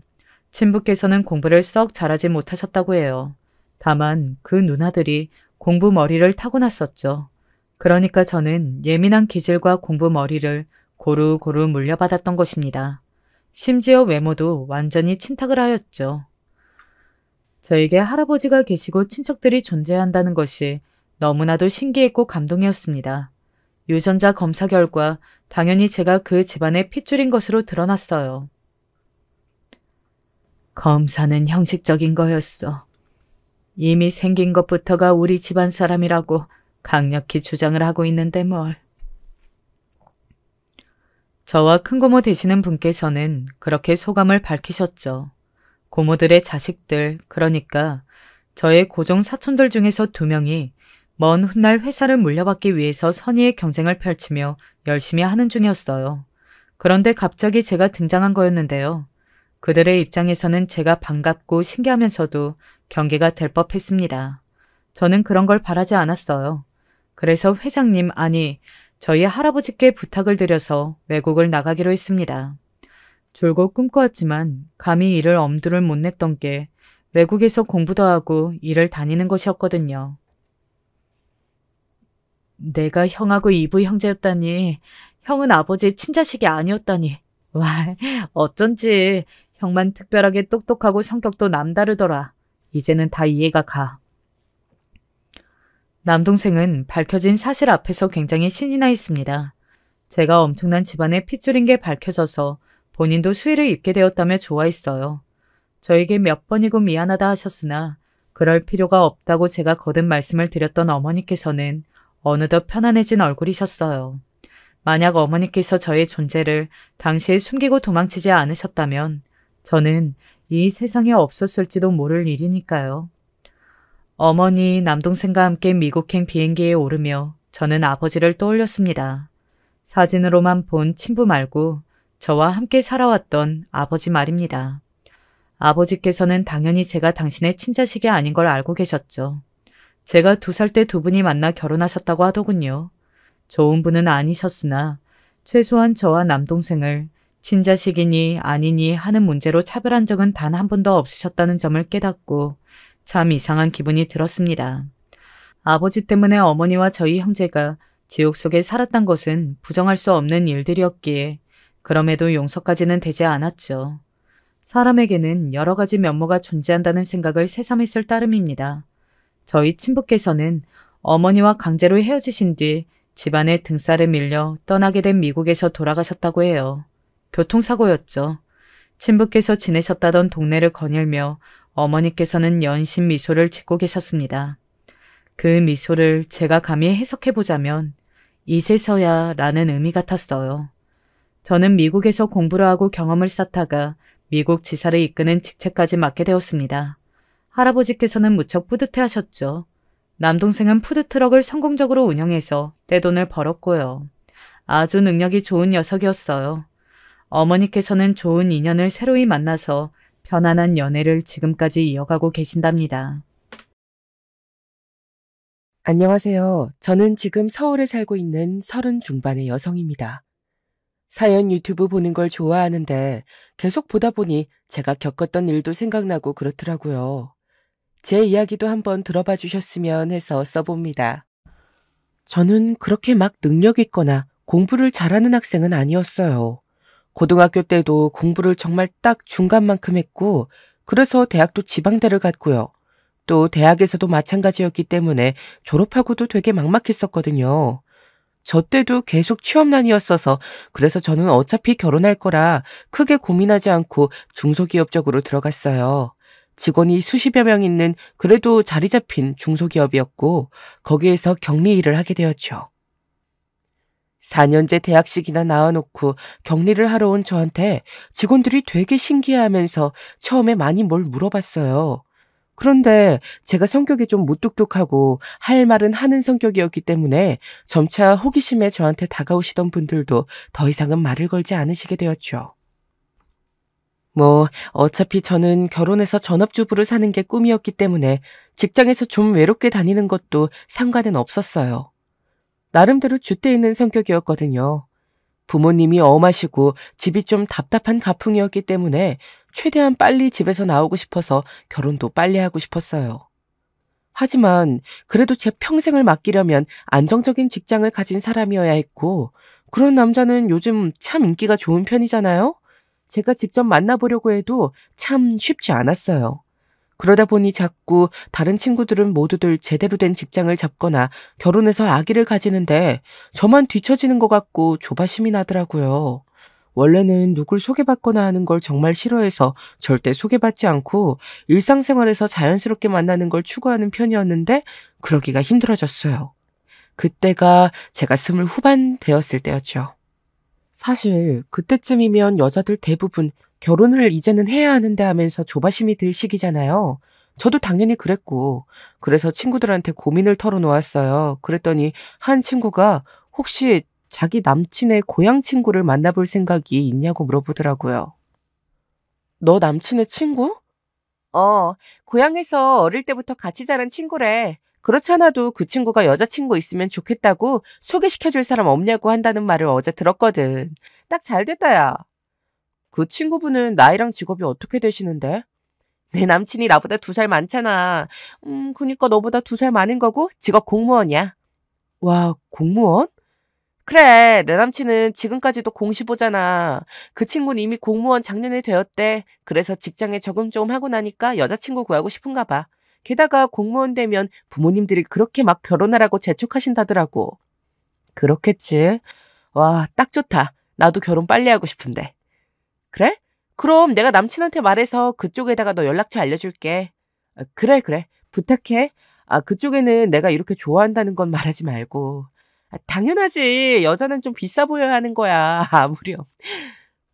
친구는 웃으면서 남친한테 연락을 했어요. 나이는 2살 위, 공무원 된 진 1년. 딱 좋은 조건이었죠. 뭐 다른 건 몰랐지만 일단 만나본 다음에 알아봐도 나쁘진 않았으니까요. 그리고 바로 그 다음 달에 약속이 잡혀서 만나게 되었어요. 나이가 있었으니 주선자는 안 끼고 그냥 우리끼리 연락해서 약속 잡고 만난 자리였죠. 저쪽에서 걸어오는데 남자는 외모가 그리 나쁘지 않더라고요. 무엇보다 체격이 좋은 편이었어요. 얼굴은 뭐 그럭저럭이기는 했지만요. 만나서 인사를 나누고 대화하는데 느낌도 나쁘지 않았어요. 자기가 공무원이란 사실에 굉장히 자부심을 느끼고 있는 사람이었는데 어차피 저도 안정성 높은 남자하고 결혼해서 살고 싶었기 때문에 그런 부분을 나쁘게 보지는 않았어요. 그리고 자기 직업을 싫어하는 사람보다 자부심을 가진 긍정적인 사람 쪽이 훨씬 낫잖아요? 사실 제가 일하는 곳이 좀 일반적이지 않은 직렬이거든요. 공무원이시라는 말만 듣고 직렬이 어디신진 못 들었어요. 어디신가요? 교정직이에요. 교도소에서 근무하는 흔히 말하는 교도관이에요. 어머, 저 교도관은 처음 뵈어요. 그렇죠. 다들 그런 분들이 많아요. 사실 흔한 직렬은 아니니까요. 동사무소나 구청에서 일하는 지방직하고는 좀 다르죠. 그렇구나. 힘드시겠어요. 아무래도 그렇죠. 저희는 일반 공무원들하고는 달리 법정 공휴일에 딱딱 쉬지도 못하고 일도 교대로 해요. 24시간 계속 수감자들 지켜봐야 하니까요. 이게 일반 분들이 생각하는 거랑은 다르게 되게 힘든 일이에요. 사실 자부심 없이는 하기 힘든 일이죠. 그렇겠어요. 그래도 지금 휴가를 낸 상태라서 제가 나올 수가 있었는데 평상시에는 나오기도 좀 힘들어요. 아시겠지만 교도소는 좀 교통이 불편한 곳에 많이 있는 데가 교대제니까 시간 맞춰서 딱 외출하기가 힘들거든요. 저는 신기해서 고개를 끄덕였어요. 하긴 생각해보면 교도소는 24시간 365일 수감자를 감시해야 할 테니 당연히 교대제로 근무하겠죠. 게다가 교도소는 지방 산속에 있는 곳도 많을 테니 그래서 그렇게 체격이 좋으셨구나. 전 들어오시는 것 보고 운동선수이신가 했어요. 뭐 그 정도는 아닌데. 그런데 일을 할 때 체격이 좋지 않거나 힘이 약하면 좀 위험한 부분이 실제로 있긴 해서요. 평소에 운동을 열심히 하려고 노력하는 편이긴 하죠. 제가 칭찬하자 그 사람은 굉장히 뿌듯하면서도 수줍은 얼굴로 그렇게 말하더군요. 그 얼굴이 마음에 들고 귀여워서 저는 간간히 칭찬을 섞어 말하면서 그 사람하고 대화를 했어요. 사실 교도관이란 사실이 그리 좋은 것만은 아니었죠. 만약 사귀게 된다면 데이트도 그리 자유롭지 않을 거고 결혼한다면 교대 근무를 하면서 여러 가지로 삶의 패턴이 다른 사람들하고는 다를 테니까요. 하지만 사람 자체가 좀 귀여워 보이기 시작하더라고요. 제가 좋아하는 스타일에 남자다우면서도 순수한 데가 있는 타입이었어요. 그렇게 애프터를 거듭하면서 저희는 자연스럽게 사귀게 되었죠. 남자친구는 제가 날씬하고 무심해 보이는 게 좋았다고 하더라고요. 전 체격도 좋고 훈훈한 남자친구한테 완전히 푹 빠져서 소개로라도 이 사람을 못 만났으면 어쩌나 싶을 만큼 행복했어요. 그런데 문제는 이 사람하고 데이트를 하기가 참 힘들다는 거였죠. 교도소에서 근무를 하니 당연한 거였지만 사실 근무할 때는 아예 핸드폰조차도 가지고 들어가지 못하는 게 규칙이라고 하더라고요. 뭐 수감자들이 워낙 흉흉한 사람들이 많다 보니 항상 긴장한 채로 지켜보아야 하고 기싸움을 해야 해서 무척 피곤하기도 하다고 했어요. 다행히 제가 지금은 서울에 살았지만 그 당시에는 가까운 지방이었기 때문에 차를 타고 1시간 정도만 가면 남자친구가 일하는 곳에 갈 수 있었어요. 남자친구는 집도 당연히 교도소 근방에 잡아두고 있었기 때문에 주로 그 근처에서 데이트를 하곤 했답니다. 사실 너무 깡촌이고 아무것도 없는 동네라서 데이트라고 할 것도 없었어요. 하지만 번화한 곳으로 나가기엔 시간도 아깝고 남자친구도 예쁜 카페나 식당 같은 곳에 별다른 관심이 없어서 그냥 집에서 데이트를 하곤 했죠. 사실 교도관의 근무 환경이 그리 좋질 않더라고요. 전 공무원 중에서도 그렇게나 힘들게 일하는 직렬이 있을 줄은 몰랐어요. 4교대로 근무한다고 하는데 심지어 운 나쁘게 걸리면 한 달에 하루 쉴 때도 있다더라고요. 그런 때는 제가 아무리 애 같아도 데이트를 할 시간 자체가 나질 않아서 아예 얼굴도 보지 못했어요. 오빠하고 이렇게 데이트하기 힘들어서야 너 남자친구란 생각도 안 들어. 제가 불평을 하니까 남자친구가 그러더라고요. 그래서 사실 교도관끼리 결혼하면 주말 부부가 많아. 아니 사실 주말 부부가 아니라 거의 한 달 부부라고 해야 말이 맞겠다. 교도관들끼리는 서로 사정을 이해하기는 하는데 교도소끼리 서로 멀리 떨어져 있기도 하고 교대제가 스케줄이 딱 맞는 게 거의 불가능하니까. 아, 진짜 힘드시겠네. 그렇지. 그래서 난 같은 교도관하고 결혼 안 하려고 소개받아서 만난 거야. 그래서 자기 만나서 난 좋아, 지금. 아유, 그러셔요? 자긴 안 좋아? 나도 좋아. 좋으니까 이런 데도 만나고 있지. 그럼 우리 결혼할래? 남자친구가 그냥 평범한 대화를 하는 것처럼 그렇게 말하더라고요. 전 잠깐 멍해졌어요. 마음 같아서는 그냥 그 자리에서 오케이를 하고 싶었지만 사실 남자친구와의 결혼에는 좀 고민해야 할 부분들이 많았죠. 사실 뭐 돈 문제는 아니었고요. 저도 벌어서 먹고 살 수 있지만 그냥 안정적인 사람하고 결혼하고 싶은 것뿐이었으니까요. 그런데 남자친구의 근무 환경이라던가 하는 것들이 제대로 된 가정 생활을 할 수 있을까 싶을 정도였기 때문에 고민이 되었어요. 제가 고민을 하고 있으려니 남자친구는 픽 웃으면서 그러더군요. 튕기지 마. 요즘 공무원이 얼마나 귀한 신랑감인지 알지? 그리고 자기 나 좋아하잖아. 그건 그런데 너무 시간이 모자란 남자친구라서 말이야. 그건 어쩔 수 없지. 자기가 감수해야 할 부분이지. 자기 친구만 해도 지금 공시 못 붙은 남자하고 만나면서 데이트 비용 다 대고 있잖아. 우린 시간만 없지. 그런 건 문제 없으니까. 남자친구의 말이 맞기도 했어요.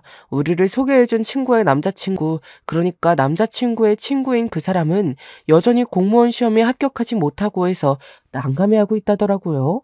그 사람은 서울지방직으로 시험을 보고 있는데 너무 커트라인이 높다고 힘들다고 한다고 친구가 얼마 전에 저한테 고민 상담을 하기도 했어요.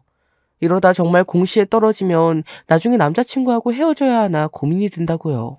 그런 면에선 지금 교도관인 남자친구가 정말 안정적이고 귀한 신랑감인 건 맞았어요. 게다가 전 집이 좀 지겨워서 탈출하고 싶었고, 그러려면 결혼이 가장 좋은 길이기도 했어요. 남자친구는 제 이상형이기도 했고요. 그래서 우리는 결혼을 결정했어요.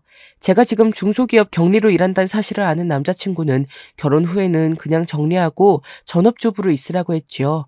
저야 땡큐였어요. 어차피 저는 일에서 보람을 찾는 사람도 아니었고 지금 직장이 특별히 비전이 있는 것도 아니었거든요. 그냥 저 먹고 살 거 보려고 다니는 것뿐이었지. 게다가 부모님이 엄하셔서 백수로 있는 것보다는 어디라도 일하는 것을 좋아하셨거든요. 전업주부로 있으면 좋겠다. 나도 일 안 하고 집에서 놀고 싶네. 남자친구가 그러더라고요. 저는 입을 삐죽거렸어요. 전업주부라고 집에서 노는 거 아니야. 나 열심히 집안일 할 거란 말이야. 교도관 일하느니 집안일 하는 게 훨씬 쉽지. 잠깐 하고 놀면 되잖아. 솔직히 힘들어서 가끔 여자들 부러워. 하지만 교도관 일은 아무나 못하니까 자부심을 가져야 하는 거긴 한데. 그럼 물론이지 오빠. 오빠는 오빠가 할 수 있는 일을 하는 거잖아. 그렇지. 내가 돈 벌어다 주면 아껴 써야 해. 내가 언제 과소비하는 거 봤어? 내 월급 170만 원으로도 나 저축 열심히 하던 사람이야. 그래, 믿는다 자기야. 저는 남자친구의 말에 다 좋다고 맞장구 치면서도 그때부터인가 뭔가 못마땅함이 느껴지기 시작했어요. 가정주부라고 사실 다 노는 건 아니잖아요? 전업이라도 아기 낳고 기르고 하면 정말 몸도 망가지고 힘들다고 들었는데 아무래도 남자친구는 전업은 무조건 노는 줄 알더라고요. 제가 직장 다니면서도 깔끔 떨고 요리 열심히 하는 걸 알면서 말이에요. 아, 우리 상견례 하기 전에 우리 집 가서 엄마 좀 뵙자. 아, 어머님, 그래, 뵙는 게 좋겠지? 너무 멀어서 평소엔 못 가지만 그래도 결혼할 사람인데 미리 얼굴은 봐야지. 그건 맞는 말이라서 오빠가 휴가를 내고 시골에 가자는데 저는 토를 달질 않았어요. 오빠와 친구의 남자친구는 동향으로 지금 우리가 있는 곳보다도 더 남쪽으로 내려간 시골이었죠. 오빠의 부모님 중 아버님은 10여 년 전 돌아가셨고 지금은 어머님만 남아서 시골집을 지키고 있다고 하셨어요. 오빠네는 동생 있다 그랬지? 동생 놈 공부를 못해서 여기저기 노가다로 떠돌고 있긴 하지만 아휴, 한심한 놈의 새끼. 남자친구는 혀를 찼어요. 남동생이 하나 있는데 사고를 치기까지 해서 집에서 나가 몇 년에 한 번씩만 돌아온다고요. 그나마 내가 형이라서 다행이지. 아니었으면 나한테도 주먹 휘둘렀을 놈이야. 하여간 예전에 아버지도 좀 우리 때렸던 적이 있었거든. 그거 닮았나 봐. 아휴, 같이 자랄 때 힘들었겠네. 나보다 작았으니까 상관은 없었어. 내가 힘이 더 세기도 하고. 남자친구는 피식 웃었어요. 남자친구네 아버님이 아이들을 때리셨던 이야기를 들으니까 사실 남자친구도 그런 성향을 담진 않았을까 살짝 걱정은 되더라고요. 물론 저하고 사귀면서는 전혀 그런 성향은 보이지 않았지만요. 괜한 걱정이라고 생각했죠. 운전해서 시골로 내려갔는데 남자친구네 집은 정말 자그마한 시골집이었어요. 야트막한 담에 솔직한 말로 하면 좀 초라해 보이는 집이지요. 그런 집이었어요. 저희가 차를 마당에 세우는데 집 문이 열리고 자그마하고 깡마른 어르신 한 분이 나오시더라고요. 주름이 자글자글한 모습이 마치 우리 할머니 뻘 같았지만 남자친구가 무뚝뚝하게 손을 흔들었어요. 저 왔어요, 어머니. 아이고, 우리 장남 왔구나. 예비 시어머니였던 거였어요. 시어머니는 호들갑을 떨면서 남자친구한테 다가와서 부둥부둥 하시더라고요. 남자친구는 노골적으로 귀찮아하는 얼굴이었지만 어쩔 수 없다는 듯이 마주 앉다가 저를 소개했어요. 그때 전화로 말했던 결혼할 사람이에요. 어머나, 아유, 도시 아가씨로구나. 어쩜 이렇게 예쁘고 날씬하니? 반갑다, 아가. 시어머니는 넉살 좋게 저한테 말을 붙이면서 인사하셨고 저도 최대한 반갑게 인사를 드렸어요. 시어머니는 오랜만에 장남이 왔다면서 신이 나서 빨리 방으로 들어가라 하셨고 저희는 곧장 방에 들어갔어요. 정말 오랜만에 보는 노란 장판바닥에 쿰쿰한 냄새가 나는 집안. 혼자 사시는 어른이시니 깔끔하게 해놓으실 리는 없었겠지만 그래도 청소한 지 꽤 오래된 것 같은 냄새가 났어요. 제가 집안 둘러보는 걸 알아챈 남자친구가 민망한 듯한 얼굴을 하더라고요. 집이 좁지? 아니야, 충분히 넓은데 뭐. 원래 조금 더 넓은 집이었는데 어머니가 혼자 사신다셔서 좁은 곳으로 옮겼어. 동생이 사고 친 거 돈도 갚아줘야 했고 해서 다 팔고 여기로 옮긴 거거든. 아, 그랬구나. 어머니도 그렇고 동생도 그렇고 좀 꽉 막혀서 말이야. 보다시피 워낙 촌이고 해서 좀 답답하게 살았어. 그러게 어렸을 땐 특히나 좀 그렇긴 했겠다. 그래도 이런 데서 공무원까지 됐으니 나름 개천용이지 안 그래? 진짜 그러네 오빠. 오빠가 자부심 가질만 하다. 사실 9급 교정직 공무원 정도면 개천용이라고 하기에는 많이 모자란 감이 있었지만 학원은커녕 학교도 먼 이런 곳에서 혼자 공부해서 여기까지 왔으니 남자친구가 대단하다고 생각했어요. 그래서 저는 남자친구 말에 맞장구를 쳐줬죠. 실제로도 남자친구는 자신의 위치를 대단하다고 생각했고 그만큼 자신감도 있었어요. 얘들아, 이것 좀 받아라. 배고프지? 그때 시어머니가 음식이 한가득 차려진 상을 들고 들어오셨어요. 너무 무거워 보여서 제가 급히 일어서서 받아 들었는데 젊은 제가 휘청할 만큼 많이 차리셨더라고요. 그런데 앉아서 자세히 들여다보니 음식이 무척 투박했어요. 전도 부치셨는데 너무 크게 부치신 데다가 군데군데 탔고 생선전은 계란물이 묻은 곳도 안 묻은 곳도 있었어요. 오이소박이는 썰질 않아서 너무 커 먹기가 부담스러웠고 고기볶음 역시 그랬죠. 맛있어요, 어머님. 저는 그래도 시어머니가 애써서 혼자 차려주신 것이니 맛있게 먹으려고 애썼어요. 저희 엄마는 음식을 굉장히 얌전하게 공들여서 해주시는 분이라서 속으로야 저절로 비교되는 걸 어쩔 도리가 없었지만요. 우리가 손님이 오면 이렇게 음식을 잘 차려서 대접하는 집이란다. 원래 바깥 양반 살아계실 때는 아주 버릇한 집이었는데 그 양반 가시고 난 후에 이렇게 가세가 기울었지만은 예, 아버님 돌아가시기 전에 큰 집에 사셨다고 들었어요. 그래. 앞으로 네가 며느리로 들어오면 손님 접대를 이런 식으로 해야 하는 거란다. 알겠니? 순간 좀 불길한 게 느껴지더라고요. 아니 오늘 얼굴 처음 뵙고 처음 밥 먹는 며느리한테 앞으로 손님 대접 음식을 네가 하라니 말씀이 너무 앞서 나가시는 것 같았어요. 하지만 좋은 게 좋은 거니까 저는 그냥 웃으면서 고개만 끄덕였죠. 시어머니도 만족스러운 얼굴로 제 앞에 오징어 볶음을 밀어주셨어요. 하지만 오징어 볶음은 너무 맵기만 하고 그렇게 고춧가루를 넣었는데도 비린내가 나서 못 먹겠더라고요. 저는 대충 입에 넣고 씹는 척만 하고 그냥 꿀떡 넘겼어요. 그런데 옆에서 남자친구는 너무 잘 먹더군요. 어쩐 일로 이렇게 음식을 많이 했어요, 어머니? 남으면 어쩌려고. 얘는 손님 오시면 내가 항상 이렇게 해드렸잖니. 아이, 뭘 이런 식으로 했대 내가 다 아는데. 그냥 대충 고기 반찬 하나 볶아놓고 끝냈으면서. 남자친구는 무신경한 말투로 어머니한테 퉁박을 주듯이 말하더라고요. 저 어머니가 앞에서 한 대화를 아예 안 들은 것 같았어요. 사실 남자친구는 좀 자기중심적인 데가 있어서 같이 앉아서 대화를 해도 자기랑 말을 나누지 않으면 아예 앞에서 나누는 대화를 못 들을 때가 많았거든요. 어머니는 조금 당황한 것 같았지만 제 눈치를 보면서 그냥 얼버무리시더라고요. 아유, 얘가 진짜 큰 손님들 오셨을 때를 지가 못 봐서 그런다. 어디 사느라고 제대로 나와봤어야지.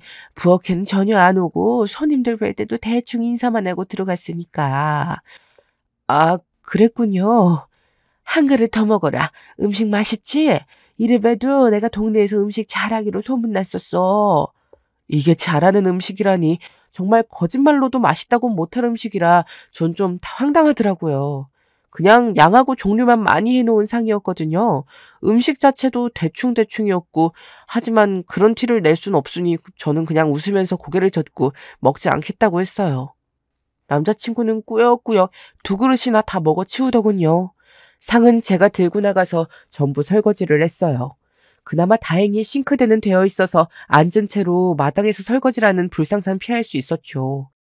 추워지는 시기라서 유난히 차가운 물로 설거지를 하려니 손이 깨져나가는 것 같았어요.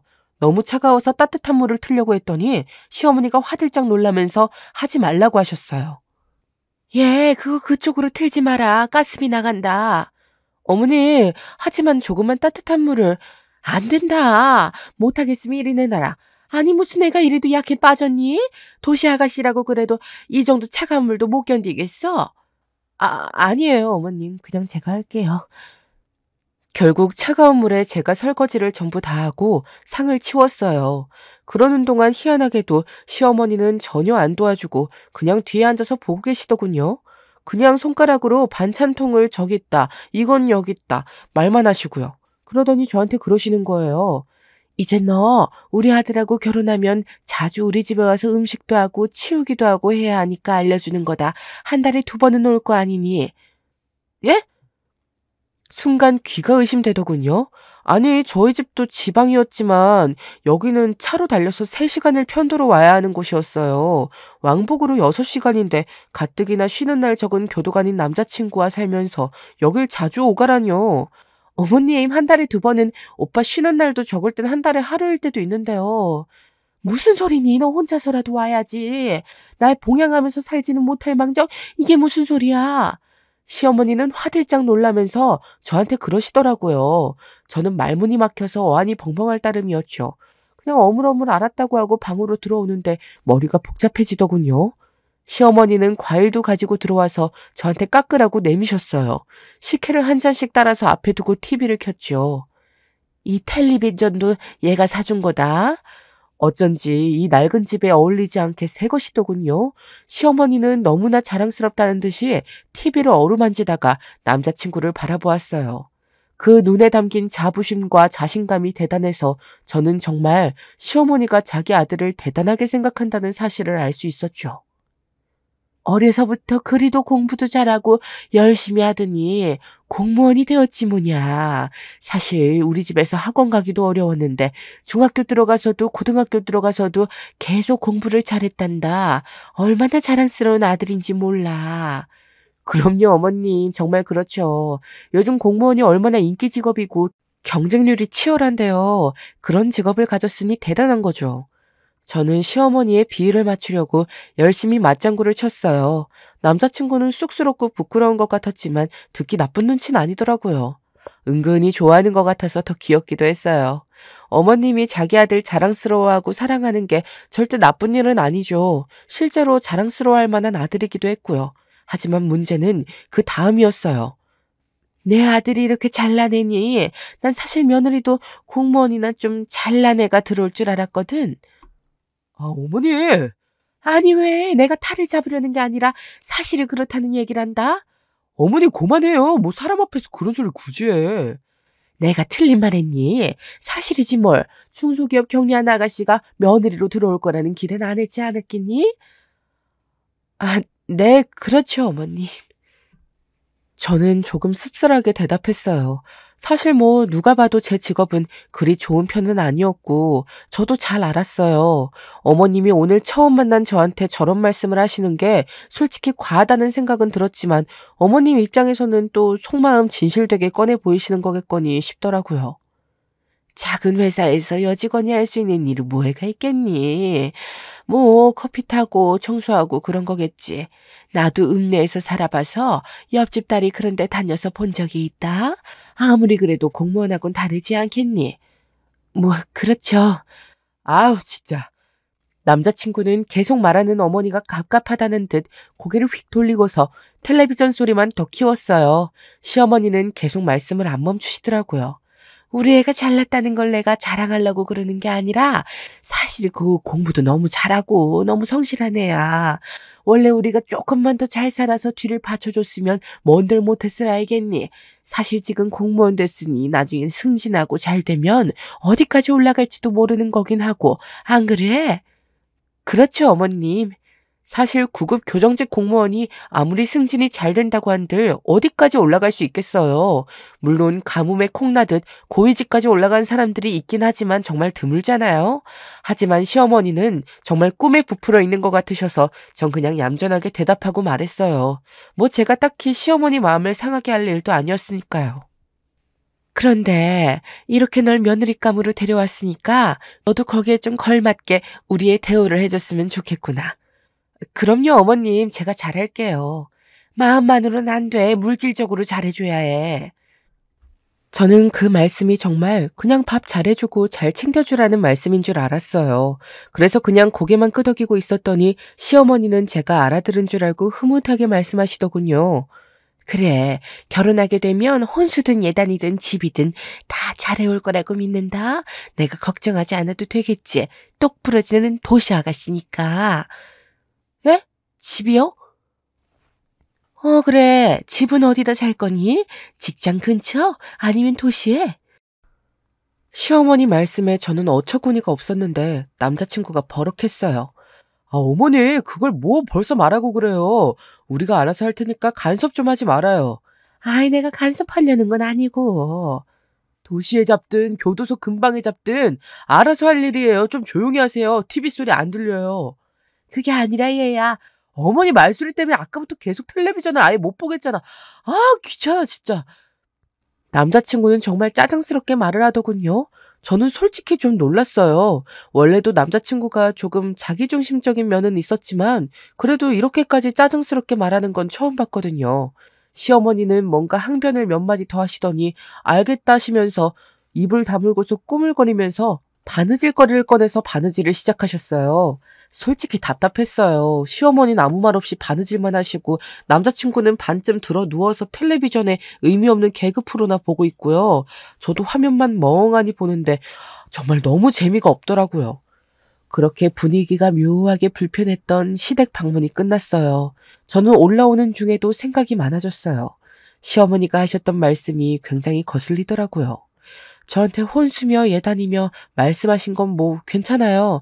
하지만 집까지 말씀하시는 건 좀 이상하잖아요. 집은 당연히 남자 쪽이 하든가 아니면 돈이 모자라다면 저하고 같이 한다면 몰라도요. 오빠, 어머님이 하신 말씀 어떻게 생각해? 뭘? 나한테 집 해오냐고 하신 거 말이야. 아유, 나이 잡수신 어르신이 하신 말씀 갖고 뭐 그렇게 진지하게 생각해. 그렇지? 오빠가 생각하기에도 말이 안 되지. 야, 나중에 생각해, 나중에. 지금 결혼 절차 생각만 해도 머리가 아프다, 아주. 오빠는 별소리를 다 한다면서 그리 심각하게 여기진 않는 것 같더라고요. 다행히도 남자친구가 그렇게 진지하게 받아들이지 않는 것 같아서 안심은 되었어요. 그런데 시댁에서 돌아온 지 한 일주일쯤 되었는데 시어머니한테서 전화가 오더군요. 저는 깜짝 놀라서 전화를 받았어요. 네, 어머님. 아니, 어떻게 전화를 주셨어요? 예, 너는 왜 일주일이나 지났는데 안부 전화 한 번을 안 하니? 아, 올라와서 한 번 전화 드렸는데. 그래도 매일은 몰라도 이틀이나 사흘에 한 번은 안부 전화를 해야지. 그리고 결혼 후에는 당연히 매일 해야 하는 거고. 아이고, 직업도 별로더니 애가 배운 것도 없나 보구나. 네? 그럼 못 쓰는 거야. 너 그러다가 우리 아들하고 결혼 못한다? 시어머니는 그렇게 크게 소리 지르면서 화를 내는 분은 아니었어요. 그냥 조용조용하게 약간 비꼬는 투로 말씀을 하시더라고요. 저는 솔직히 너무 당황스러워서 시어머니가 뭐라고 하시는지도 잘 모르겠어서 어리둥절했어요. 아니, 결혼도 전에 이틀이나 사흘에 한 번 전화를 하라니요. 게다가 결혼 후에는 매일? 저는 너무 어이가 없어서 시어머니한테는 뭐라고 대꾸도 하지 못하고 그냥 전화를 끊었어요. 그 후에 남자친구와 만났을 때 다시 한번 말을 했죠. 어머님이 나한테 전화하셔서 이틀이나 사흘에 한 번씩 안부 전화하라고 하시던데, 오빠, 아직 결혼도 전인데 너무 과하신 거 아니야? 어머니가? 그래, 며칠 전에 전화 왔었어. 그래서 안부 전화했어? 안 했어. 아니, 내가 아직 그렇게까지 해드릴 땐 아니잖아. 뭐 그거 전화 며칠에 한 통 하는 거 같고 그러냐. 그 정도는 해드려도 되지. 어차피 우리 결혼할 건데 좀 먼저 하면 어떻다고. 그런 게 아니지, 오빠. 그럼 오빠는 우리 집에 전화라도 하든가. 오빠는 아직 우리 엄마 아빠 보러 가지도 않았잖아. 야, 장인어른하고 장모님은 상견례 때 뵈면 되지. 뭘 그렇게 급해. 그런 게 어딨어. 나도 먼저 가서 배웠는데. 거기다 어머님은 멀리 계시지만 우리 집은 바로 차로 1시간만 가면 되는데 뭐가 문제야. 그게 그렇게 중요해? 아, 어차피 상견례 얼마 남지도 않았어. 이 정도 되었으면 오빠가 먼저 가자고 해줘야지. 시댁도 그렇게 멀리 다녀왔는데 우리 집은 코앞인데 가자고 하지도 않고 데려다 준 적도 없으면서. 아, 알았어. 알았으니까 나중에 이야기하자. 남자친구는 귀찮다는 듯이 말하고서 고개를 돌렸어요. 저는 너무 서럽고 서운하더라고요. 제가 남자친구를 정말 사랑하고 정말 좋아해서 사실 저희 둘 중에서 더 좋아하는 건 제 쪽이었는데도 순간 마음이 차가워질 정도로요. 그날은 데이트도 안 하고 그렇게 헤어져서 집에 가서는 전 혼자서 밤새 고민을 했어요. 눈물도 좀 났죠. 제가 그렇게 좋아하는 사람이 아무래도 저희 부모님한텐 관심이 없는 것 같고 저만큼 절 좋아하는 것 같지도 않았으니 말이에요. 그리고 다음 주에 다시 한번 시어머니한테서 전화가 왔어요. 시어머니는 또 저한테 안부 전화 안 했다고 뭐라고 하시더라고요. 거기까지는 그러려니 했어요.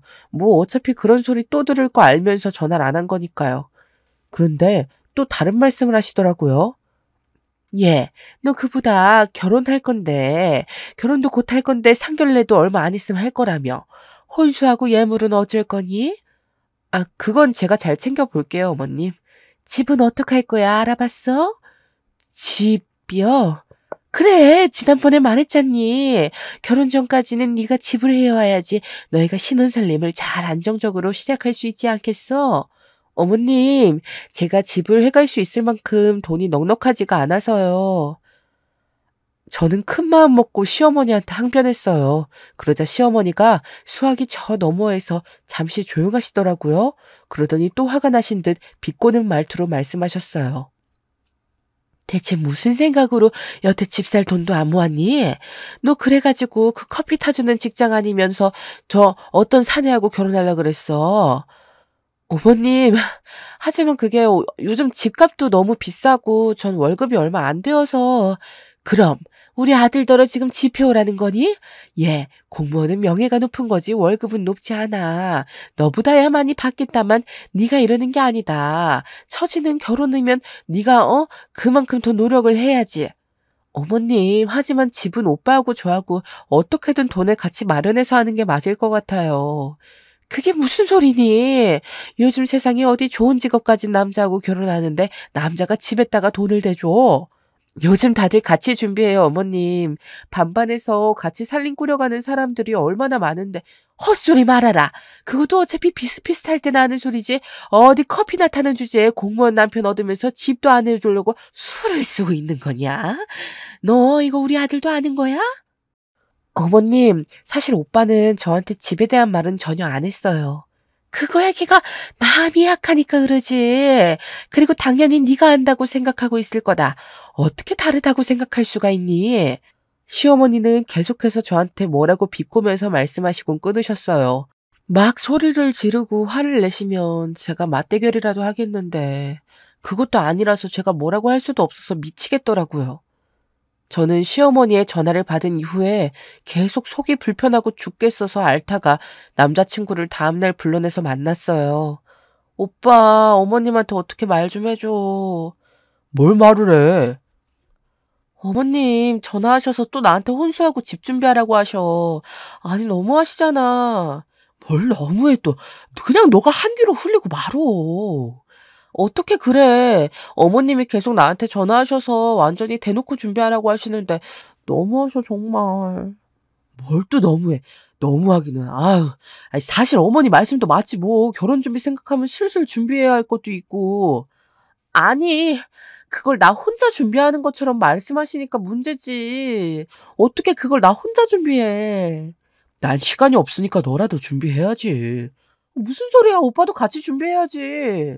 뭐 어차피 집이나 혼수나 너가 해올 건데 뭐라고? 저는 순간 귀를 의심했어요. 남자친구는 웅얼거리면서 집이나 혼수나 결혼에 필요한 비용 같은 것도 제가 많이 될 거 아니냐. 어차피 다들 그렇게 결혼한다 하면서 투덜거리더라고요. 저는 순간 정신이 번쩍 들었어요. 무슨 소리야 오빠. 내가 집하고 혼수를 어떻게 다 해가. 아니 다 해오라는 거 아니고 내가 모자란 건 도움을 줄 테니까 중요한 것만 하라는 거지. 나 너무 바쁘잖아. 아, 지금 바쁜 게 문제가 아니라 돈을 나보고 다 대라는 거잖아. 내가 무슨 돈이 있어서 집을 사고 혼수까지 해가. 야, 그럼 난 돈 있냐? 공무원 월급 그까짓 거 뭐 얼마나 된다고. 넌 그래도 사기업이라 나보단 많이 벌잖아. 네가 이런 경력도 훨씬 길고 네가 해와야지. 남자친구가 결국 벌컥 화를 내더라고요. 저는 순간 눈앞이 핑 돌면서 어지러웠어요. 아니, 결국은 남자친구도 시어머니하고 같은 생각을 하고 있더라고요. 대체 뭐야? 내가 왜 집까지 해가야게? 나 돈 없어. 야, 여태까지 데이트도 전부 내 돈으로 했잖아. 너가 결혼할 땐 당연히 많이 해와야지. 데이트? 데이트도, 데이트할 때 뭘 그렇게 돈을 많이 썼는데. 어처구니가 없더라고요. 세상에, 저희 데이트할 때 돈 정말 안 썼어요. 어차피 남자친구 교도소 근처에서 데이트를 했기 때문에 돈을 쓸 만한 비싼 가게도 없었고요. 워낙 좁고 조용한 동네라 그냥 계속 남자친구의 좁아터진 집에서만 데이트를 했거든요. 우리가 데이트할 때 무슨 돈을 그렇게 썼어? 말도 안 돼. 돈을 왜 안 써? 집세는 돈 아니야? 너하고 데이트 좀 편하게 하려고 넓은 집으로 옮겼잖아. 아, 원룸에서 투룸으로 옮긴 거 말하는 거야, 지금? 아니, 그건 오빠 사는 집이잖아. 나 혼자였으면 원룸도 충분했어. 그래도 네가 데이트하러 자주 오니까 내가 옮긴 거잖아. 정말 어이가 없어서 미치겠더라고요. 아니, 제가 원룸으로 갔을 때 오빠가 집이 좁다고 민망해하긴 했었어요. 그러더니 마침 좋은 집을 발견했다면서 투룸으로 갔고 거기도 역시 좁았지만 그래도 좋다고 해줬거든요. 그랬더니 지금 그게 제가 집으로 데이트를 하러 갔기 때문이라고 하는 거였어요. 야, 너 그래도 공무원하고 결혼하려면 최소한 작은 집 한 채는 해오는 게 정상이야. 네가 뭐 지금 어린 것도 예쁜 것도 아닌데 어디 가서 어떻게 결혼하려고 그래. 그 정도 돈도 없으면. 남자친구는 투덜거리더군요. 저는 정말 말이 안 통해서 그 자리에서 일어나서 나와버렸어요. 속이 정말 미친 듯이 답답하더라고요. 저희 집 부모님이 엄하셔서 집에서 나오고 싶어 결혼을 하고 싶었는데 남자친구라는 사람과 예비 시어머니라는 사람은 배는 더 답답한 거예요. 저는 그때 처음으로 저희 부모님이 세상 무서운 줄 알라고 말씀하셨던 게 이해가 되더라고요. 세상에 이상한 사람도 정말 많으니까 조심하라고 항상 그러셨거든요. 저는 계속 남자친구하고 연락도 하지 않았어요. 며칠 뒤 제가 직장에서 돌아오고 있는데 시어머니한테서 또 전화가 오더라고요. 저는 답답해서 한숨을 쉬다가 그래도 전화를 받았어요. 아직도 저는 남자친구한테서 정을 떼지 못했기 때문에 언젠가는 결혼할지도 모르는 일이었으니까요. 시어머니는 근처에 와 있다면서 잠깐 볼 수 있냐고 하셨어요. 전 알겠다고 하고서 뵈러 갔죠. 그 시골에서 올라오셨으니 한번 뵙긴 해야 했으니까요. 어차피 그 귀한 아들 보러 오셨겠죠, 뭐. 시어머니는 제 직장 근처 카페에 앉아 계셨어요. 카페에 자주 와보지 않으셨는지 아주 불편한 기색이시더군요. 제가 앞에 가서 앉으니까 세모꼴로 눈을 뜨고 저를 흘겨보셨어요. 너 이런 데 다니면서 돈 다 쓰는구나? 에이그, 그러니 돈이 없지. 어떻게 오셨어요, 어머님? 아들 보러 왔다가 걔가 나한테 너 좀 설득해달라고 부탁하더라. 여기 직장 근처라 지금 시간에 가면 만날 수 있을 거라면서. 어이가 다시 털리더군요. 아니 화해하고 싶으면 본인이 와서 해야지 시어머니를 보내서 설득을 해달라고 하다뇨. 그러더니 시어머니는 물 한 잔을 마시고서는 본격적으로 말을 쏟아내기 시작했어요. 너 그러는 거 아니다? 아무것도 없는 그야말로 쥐뿔도 없는 여자애가 격리나 하다가 공무원 남편 맞이하려면 당연히 집 한 채는 해와야 하는 거야. 어? 의사 남편 맞는 애들 열쇠가 3개라잖니. 공무원이 요즘 어디 쉬운 상대냐? 어머님 잠시만요. 아니 내 말 들어라. 어디 어린 것이 버릇없게 끼어들려고 있어. 교도관 남편 맞이하려면 당연히 작아도 집 한 칸은 가져와야지. 그리고 시어머니한테도 예단 두둑히 해서 내밀고 가능하면 시댁에도 집 한 칸 줘야 하는 것이고 말이다. 아유 좀 이렇게 애가 예의도 없고 아는 것도 없을까. 시어머니는 정말 따발총처럼 빠르게 내뱉으시더라고요. 저는 약간 정신줄을 놓을 뻔했어요.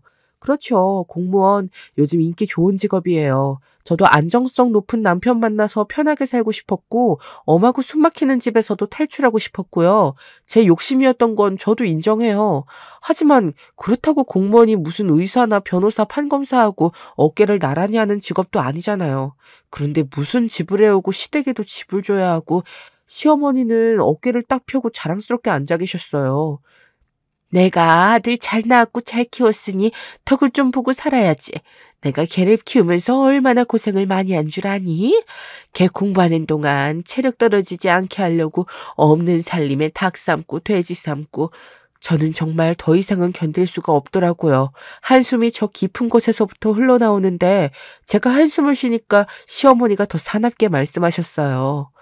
너 지금 어른 앞에서 한숨 쉬었니? 어쩜 이렇게 버르장머리가... 예, 저 버르장머리 없어요. 예.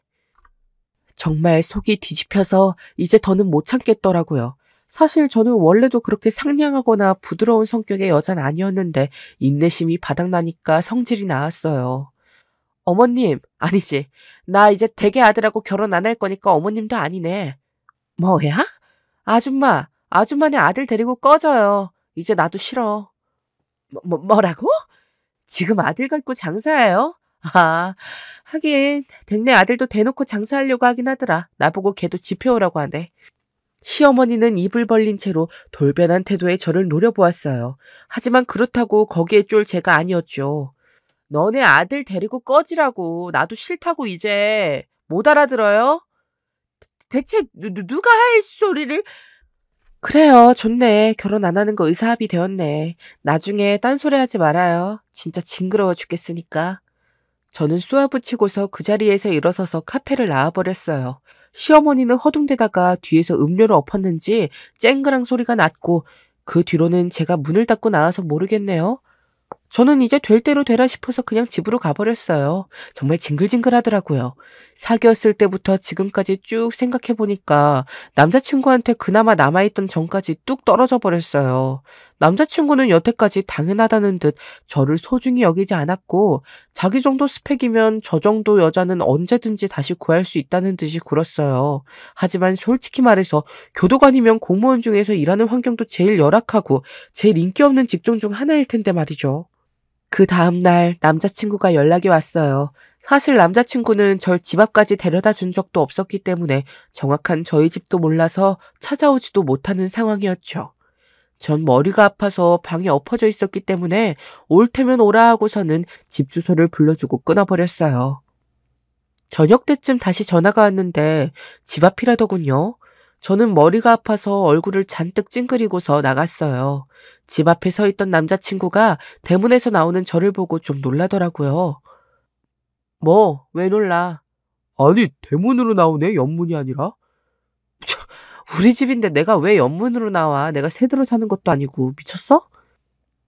당연히 마음이 꼬여있으니 말도 곱게 안 나갔죠.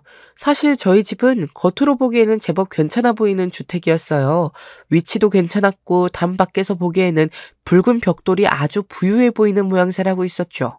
그런데 뭐 그렇게 감 나가는 집은 아니었고요. 그냥 보기만 그랬어요. 워낙 오래되고 안에 수리할 곳도 많아서 사실 비쌀 순 없는 집이었는데 남자친구는 저희 집 겉모습만 보고 순간 무척 뭔가 후회되는 얼굴 하더라고요. 이 돈 밝히는 놈이 우리 집이 이 주택 주인이라는 거 알고서 후회하는구나. 감이 딱 오더라고요. 저는 어처구니도 없고 더 이상 떨어질 정도 없는데 정이 또 떨어졌어요. 설마 정말로 파혼할 건 아니지? 왜 아니라고 생각해? 아니, 나랑 문제도 아니고 우리 어머니 문제 때문에 파혼하는 거 너무 이상하잖아. 결국 사는 거 우리 둘이라고. 아, 그래서 나한테 집 해오라고 들들 볶는 네 어머니 성화 내버려뒀어? 아니지, 너도 한패였지. 집 한 채 해오라며 집이 어디서 그냥 툭 튀어나오는 거니? 그게, 아니, 너 이렇게 좋은 집 살면 부모님이 해주실 수도 있을 거 아니야. 너 우리 집 모를 때도 나한테 집 해오라 그랬잖아. 그거 빚져서라도 해오라는 이야기잖아. 내가 왜 뭘 믿고 너한테 시집을 가니? 결혼하기도 전에 나 벗겨먹으려는 시어머니하고 한술 더 뜨는 남편인데 내가 미쳤니? 그야말로 중소기업 경리라서 그 정도 머리도 안 돌아갈 것 같아? 아니, 그게 아니라, 내가 그렇게 생각한 게 아니라, 자기야. 자기 썰에 집어쳐, 야! 그리고 공무원 나부랭이 5급 사무관은 되어야 집 바라는 거야. 너 9급 공무원 중에서도 제일 열악한 교도관이야. 그런 게 뭐? 집을 해와? 너 지금 네 직업으로 장사하니? 아니다. 아들로 장사한 건 너네 어머니지. 야, 잘 전해. 그 장사 나한텐 안 먹히니까 다른 여자 찾아보라고. 자기야, 진짜 오해야, 그건. 동네 나가기만 해도 동사무소에 줄줄이 앉아서 등본 떼주는 게 죄다 구급 공무원이야. 심지어 그 사람들은 교대 근무도 안 하고 교도소처럼 어디 처박혀 있지도 않아. 야, 내가 당장 동사무소에 있는 사람들한테 가서 말만 걸어도 친분 생겨. 어디서 굴러먹다 온 게 교도관이랍시고 집을 해오래. 미쳤어?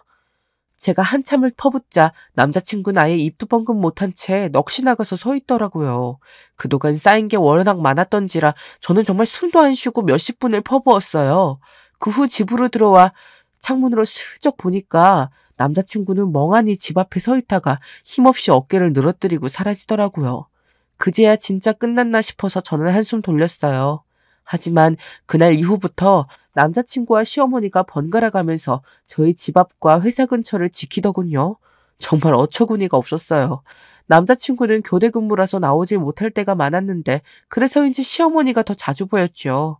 그 전날 안 보여서 안심하고 나가려 그러면 시어머니가 근처에 서 있다가 황급히 다가오고 남자친구가 저 멀리서 보고 있다가 어색한 얼굴로 다가오고 미치겠더라고요.